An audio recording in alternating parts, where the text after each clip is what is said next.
Ezra.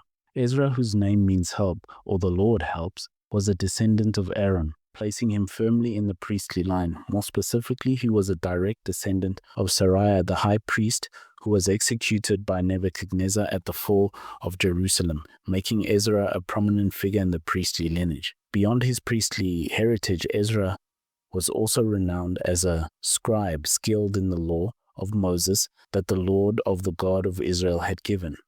This meant he was not merely a copyist, but an expert interpreter, teacher, and perhaps editor of the Mosaic law.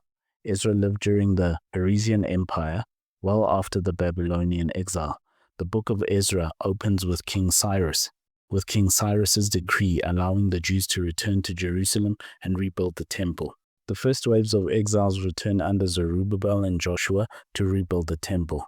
Ezra's ministry, however, began with a second major return, nearly 80 years after the temple was rebuilt. In the 7th year of King Artaxerxes of Persia, around 458 BC, Ezra, residing in Babylon, felt a divine calling to return to Jerusalem. His mission was clearly defined: to study the law of the Lord, to practice it, and to teach its statutes and rules in Israel. This tripartite purpose, study, obey, teach, became the guiding principle of his life. King Artaxerxes himself issued a decree providing Ezra with authority, provision of silver, gold, and supplies, and protection for his journey and mission, acknowledging the law of your God which is in your hand. The king even granted tax exemption to priests, Levites, singers, gatekeepers, and temple servants. Ezra gathered a group of over 1,500 men, plus their families and temple servants, and embarked on a 4-month journey from Babylon to Jerusalem.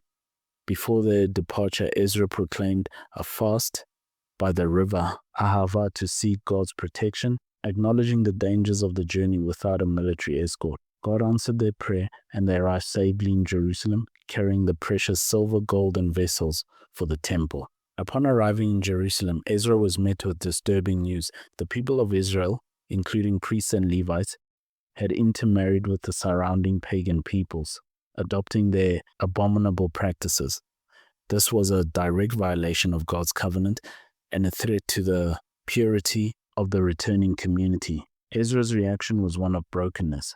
He tore his garment and cloak, pulled out his hair and beard, and sat appalled until the evening offering. His emotional distress led him to a powerful public prayer of confession, acknowledging the sins of the people and their ancestors, and pleading for God's mercy despite their unfaithfulness.